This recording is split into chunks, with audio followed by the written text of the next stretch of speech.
नमस्कार, ये आकाशवाणी पटना है। अब आप खालिद रशीद से प्रादेशिक समाचार सुनिए। पहले मुख्य समाचार। राष्ट्रपति रामनाथ कोविंद ने न्याय मिलने में होने वाली देरी को समाप्त कर न्यायिक व्यवस्था में भरोसा स्थापित करने पर जोर दिया। प्रदेश में कोविड टीका लगाने वालों की संख्या 7,75,000 से अधिक हुई। देश में पूर्व सैनिकों और सेवारत सैनिकों के परिजनों को कोविड के टीके लगाने का काम अगले सप्ताह से शुरू होने की संभावना। और प्रदेश में अधिकतम तापमान में सामान्य से 2 डिग्री सेल्सियस से अधिक की बढ़ोतरी। 33.1 डिग्री सेल्सियस अधिकतम तापमान के साथ भागलपुर प्रदेश का सबसे गर्म स्थान रहा। बुलेटिन की शुरुआत इस संकल्प के साथ। कोविड-19 महामारी के खिलाफ देश एकजुट होकर लड़ रहा है। आप भी हमारे साथ सुरक्षा और बचाव के 3 आसान एहतियाती उपायों का संकल्प लें। कोविड-19 से बचाव और सुरक्षित रहने के 3 उपाय। मास्क लगाएं, 2 गज दूरी है जरूरी, सुरक्षित दूरी रखें, हाथ और मुंह साफ रखें। अब समाचार विस्तार से। राष्ट्रपति रामनाथ कोविंद ने कहा है कि न्यायिक व्यवस्था का उद्देश्य केवल विवादों का समाधान ही नहीं है, बल्कि न्यायिक व्यवस्था को बरकरार रखना भी है। न्याय में देरी को समाप्त करना न्याय को संरक्षित करने की दिशा में महत्वपूर्ण कदम है। मध्य प्रदेश के जबलपुर में आज अखिल भारतीय न्यायिक अकादमी निदेशकों के समारोह को संबोधित करते हुए राष्ट्रपति ने यह बात कही। श्री कोविंद ने कहा कि न्यायिक और अर्ध न्यायिक पदों पर बैठे अधिकारियों को विशेषकर जिला अदालतों में मामलों के तेजी से निपटारे के लिए प्रशिक्षित किया जाना चाहिए। हमारी लोअर जुडिशरी देश की न्यायिक व्यवस्था का आधारभूत अंग है। उसमें प्रवेश से पहले सैद्धांतिक ज्ञान रखने वाले लॉ स्टूडेंट्स को कुशल एवं उत्कृष्ट न्यायाधीश के रूप में प्रशिक्षित करने का महत्वपूर्ण कार्य हमारी न्यायिक अकादमियां कर रही हैं। अब जरूरत है कि देश की अदालतों, विशेष रूप से जिला अदालतों में लंबित मुकदमों को शीघ्रता से निपटाने के लिए न्यायाधीशों के साथ ही अन्य जुडिशियल एवं क्वासी जुडिशियल अधिकारियों के प्रशिक्षण का दायरा भी बढ़ाया जाए। उनके बीच ज्ञान एवं सूचना के आदान प्रदान के लिए ऐसे सम्मेलनों के अलावा कोई अन्य स्थायी मंच स्थापित किया जा सकता है। निर्णय की प्रक्रिया में तेजी लाने की दृष्टि से ऐसे मंचों पर अदालतों की प्रोसेसेस और प्रोसीजर्स के सरलीकरण पर भी चर्चा की जा सकती है। उच्चतम न्यायालय में 15 मार्च से मुकदमों की सुनवाई प्रत्यक्ष और वर्चुअल दोनों तरीके से शुरू हो जाएगी। इसके लिए सभी तैयारियां पूरी कर ली गई हैं। शीर्ष न्यायालय ने कोविड महामारी को ध्यान में रखते हुए अदालतों में कामकाज के बारे में कई दिशा निर्देश जारी किए हैं। इसमें बार एसोसिएशनों के सुझावों को भी शामिल किया गया है।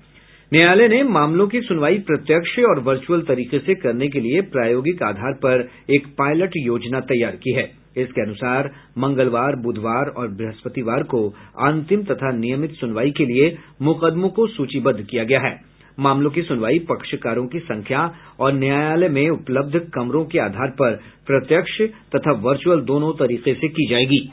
प्रदेश में अब तक 7,75,080 लोगों को कोविड से बचाव के टीके दिए गए हैं। इनमें से 6,17,277 लोगों को टीके की पहली खुराक, जबकि 1,57,803 लोगों को दूसरी खुराक दी गई है। कल 32,562 लोगों को टीके लगाए गए। स्वास्थ्य विभाग के अनुसार अब तक किसी भी लाभार्थी के स्वास्थ्य पर टीके का गंभीर प्रतिकूल असर नहीं दिखा है। इधर वरिष्ठ नागरिकों और गंभीर रोग से ग्रस्त 45 वर्ष से अधिक उम्र के लोगों के टीकाकरण का काम भी जारी है।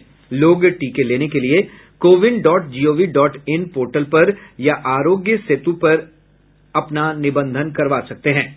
इसके अलावा टीकाकरण केंद्रों पर भी निबंधन की सुविधा उपलब्ध है। 8 मार्च को अंतर्राष्ट्रीय महिला दिवस के अवसर पर अधिक से अधिक महिलाओं के टीकाकरण के लिए प्रदेश भर में विशेष अभियान चलाया जाएगा। स्वास्थ्य विभाग ने इस संबंध में सभी सिविल सर्जन को निर्देश जारी किए हैं। वरिष्ठ महिलाओं और गंभीर रोग से ग्रस्त 45 वर्ष से अधिक उम्र की महिलाओं को इसके अंतर्गत टीका दिया जाएगा। उन्हें टीकाकरण केंद्रों तक लाने के लिए विशेष व्यवस्था की जाएगी। स्वास्थ्य विभाग ने इस काम में जीविका दीदी, आंगनबाड़ी सहायिका और सेविका की मदद लेने को कहा है। टीकाकरण केंद्रों पर महिला चिकित्सकों की तैनाती के भी निर्देश दिए गए हैं। देश में पूर्व सैनिकों और सेवारत सैनिकों के परिजनों को कोविड के टीके लगाने का काम अगले सप्ताह से शुरू होने की संभावना है। टीकाकरण की ये सुविधा सेना के अस्पतालों में उपलब्ध होगी। स्वास्थ्य मंत्रालय ने इसकी मंजूरी दे दी है। सेना के सूत्रों ने बताया कि टीकाकरण से पहले चिकित्सा सुविधा केंद्रों का कोविन प्लेटफॉर्म पर पंजीकरण किया जाएगा और इसके बाद टीके लगाने का काम शुरू किया जाएगा। इस बारे में आवश्यक दिशा निर्देश 1-2 दिन में जारी कर दिए जाएंगे। आकाशवाणी से बातचीत में पटना एम्स के हृदय रोग विभाग के प्रमुख और अस्पताल के कोविड मामलों के नोडल अधिकारी डॉक्टर संजीव कुमार ने कहा कि यह टीका कोरोना की आशंका वाले लोगों को सुरक्षा प्रदान करेगा। जब से कोरोना शुरू हुआ ये सभी जान रहे हैं कि जब इम्यूनिटी कम होती है तो वैसे लोग ज्यादा कोरोना से संक्रमित होने की संभावना में रहते हैं। वैसे लोग हैं बुजुर्ग जो 60 साल से ऊपर हैं और वैसे जिनको कोई कोमोर्बिडिटी हो जैसे कि डायबिटीज, हाइपरटेंशन, किडनी की बीमारी, कैंसर या कोई भी इम्यूनोसप्रेसिव बीमारियां, तो सभी लोगों को ऐसा ये टीका लेना चाहिए। ये टीका लेने से ही हम सुरक्षित हो पाएंगे और कोरोना पर विजय पा सकें। तो इसमें कहीं कोई असमंजस में ना रहे, कोई कंफ्यूजन ना है। जो भी टीका मिल रहा है टीकाकरण केंद्र में, दोनों टीका जो भारत में उपलब्ध है वो सुरक्षित है और इनकी इफिकेसी बहुत ही अच्छी है। तो वैसे लोग टीका जरूर लें। प्रदेश में कोविड-19 के मामलों में लगातार तेजी से गिरावट हो रही है। कोविड से स्वस्थ होने की दर 99.28% हो गई है।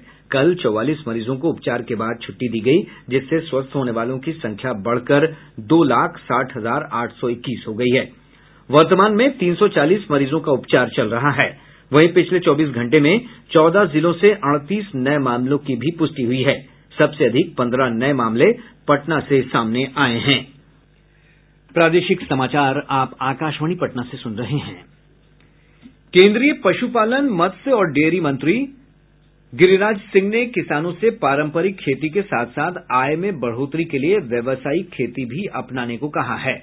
श्री सिंह ने आज बेगूसराय के खुदाबंदपुर स्थित कृषि विज्ञान केंद्र में एक कार्यक्रम में कहा कि कृषि के अलावा पशुपालन, मत्स्य पालन और डेयरी उद्योग से जुड़कर किसान अच्छी आमदनी कर सकते हैं। उप मुख्यमंत्री तारकिशोर प्रसाद ने बैंकों से आत्मनिर्भर बिहार बनाने में सरकार का हर प्रकार से सहयोग करने की अपील की है। आज राज्य स्तरीय बैंकर्स समिति की बैठक को संबोधित करते हुए श्री प्रसाद ने बैंकों से उद्योग, पशुपालन, डेयरी और मछली पालन के क्षेत्र में ऋण संबंधी जरूरतों को पूरा करने में मदद को कहा है।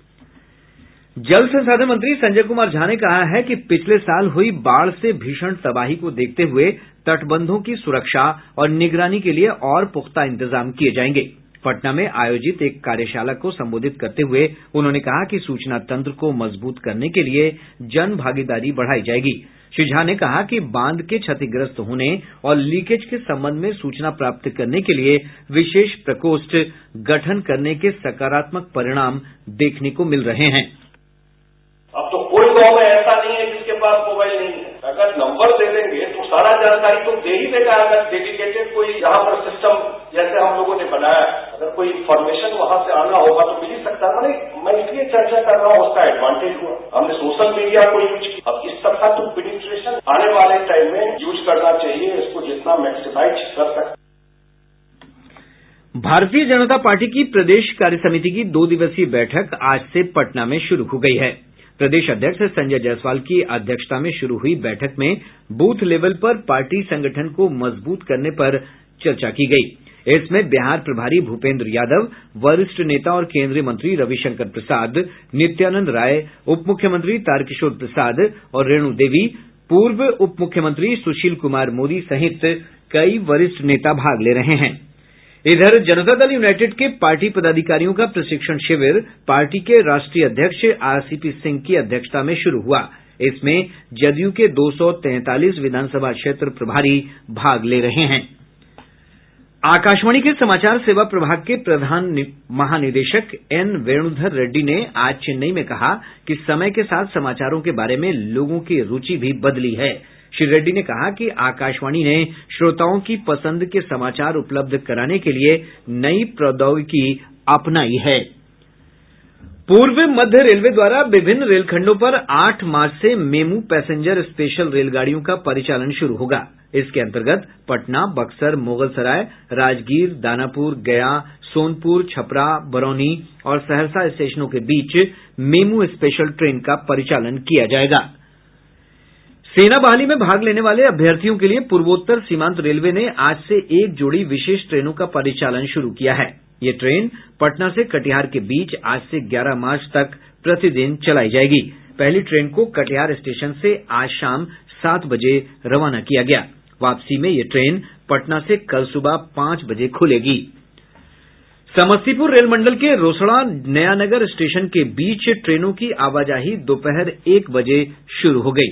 गौरतलब है कि आज सुबह रोसड़ा और नयानगर स्टेशन बखरी ढाला के पास एक जेसीबी की टक्कर कटिहार के मनिहारी जा रही जानकी एक्सप्रेस ट्रेन से हो गई थी। इस हादसे में ट्रेन का इंजन क्षतिग्रस्त हो गया। हादसे के कारण सुबह 5 बजे से दोपहर 1 बजे तक ट्रेनों का परिचालन बाधित रहा। रेलवे ने दानापुर मंडल के सभी स्टेशनों पर प्लेटफॉर्म टिकट का शुल्क 10 रुपये से बढ़ाकर 50 रुपये कर दिया है। पूर्व मध्य रेलवे के मुख्य जनसंपर्क अधिकारी राजेश कुमार ने बताया कि यह एक अस्थायी व्यवस्था है और स्टेशनों में अनावश्यक भीड़ को कम करने तथा यात्रियों की सुरक्षा को ध्यान में रखते हुए यह कदम उठाया गया है। प्रदेश के ज्यादातर हिस्सों में अधिकतम तापमान में सामान्य से 2 डिग्री सेल्सियस से अधिक की बढ़ोतरी हुई है। मौसम वैज्ञानिक सुधांशु कुमार ने बताया कि आने वाले समय में पूर्वा हवा का प्रवाह बढ़ने से गर्मी में बढ़ोतरी होगी। विगत 24 घंटों में राज्य भर में शुष्क हवा का प्रभाव रहा एवं हवा के प्रवाह की गति कल की तरह रही। अधिकतम एवं न्यूनतम तापमान में पूर्वानुमान के अनुसार 2 से 3 डिग्री सेल्सियस की वृद्धि दर्ज की गई। कि अगले 48 घंटों में राज्य के पश्चिमी हिस्सों में शुष्क हवा का प्रभाव रहेगा, जबकि 24 घंटे के बाद दक्षिण पूर्व एवं उत्तर पूर्वी हिस्सों में पूर्वा हवा बह सकता है। अधिकतम तापमान में सामान्य उतार चढ़ाव लगभग 2 डिग्री सेल्सियस की संभव है। इधर 33.1 डिग्री सेल्सियस अधिकतम तापमान के साथ आज भागलपुर प्रदेश का सबसे गर्म स्थान रहा। वहीं पटना का अधिकतम तापमान 31.4, गया का 32.3 और पूर्णिया का 30.1 डिग्री सेल्सियस दर्ज किया गया। राज्य सरकार ने 4 IAS अधिकारियों और 17 बिहार प्रशासनिक सेवा के अधिकारियों का तबादला कर दिया है। सामान्य प्रशासन विभाग की ओर से इसकी अधिसूचना जारी कर दी गई है। जारी अधिसूचना के अनुसार कला और संस्कृति विभाग के अपर सचिव अनिमेश कुमार पराशर को राज्य स्वास्थ्य समिति का अपर कार्यपालक निदेशक बनाया गया है। प्रधानमंत्री जन आरोग्य योजना आयुष्मान भारत के तहत निःशुल्क गोल्डन कार्ड बनाने की समय सीमा 31 मार्च तक बढ़ा दी गई है। पहले ये सीमा 3 मार्च तक निर्धारित थी। भागलपुर जिले के बीपुर थाना क्षेत्र के बर्मा गांव में एक व्यक्ति से मोटरसाइकिल सवार 2 अपराधी हथियार के बल पर लगभग 4 लाख रुपए लूटकर फरार हो गए। पुलिस मामले की छानबीन कर रही है। शेखपुरा जिले के चेवाड़ा थाना क्षेत्र में पुलिस ने 3 ट्रकों पर तस्करी के लिए ले जाए जा रहे 100 से अधिक पशु बरामद किए हैं। बांका जिले के धोरैया थाना क्षेत्र के कुरमा गांव में मकान का छज्जा गिरने से पिता पुत्र की दबकर मौत हो गई। खगड़िया जिले के मुफस्सिल थाना क्षेत्र के परमानंदपुर ढाला के पास से उत्पाद विभाग की टीम ने एक पिकअप वैन से 75 कार्टन विदेशी शराब के साथ चालक को गिरफ्तार किया है। और अब अंत में मुख्य समाचार एक बार फिर। राष्ट्रपति रामनाथ कोविंद ने न्याय मिलने में होने वाली देरी को समाप्त कर न्यायिक व्यवस्था में भरोसा स्थापित करने पर जोर दिया। प्रदेश में कोविड टीका लगाने वालों की संख्या 7,75,000 से अधिक हुई। देश में पूर्व सैनिकों और सेवारत सैनिकों के परिजनों को कोविड के टीके लगाने का काम अगले सप्ताह से शुरू होने की संभावना। और प्रदेश में अधिकतम तापमान में सामान्य से 2 डिग्री सेल्सियस से अधिक की बढ़ोतरी। 33.1 डिग्री सेल्सियस अधिकतम तापमान के साथ भागलपुर प्रदेश का सबसे गर्म स्थान रहा। इसके साथ ही आकाशवाणी पटना से प्रसारित प्रादेशिक समाचार का ये अंक समाप्त हुआ।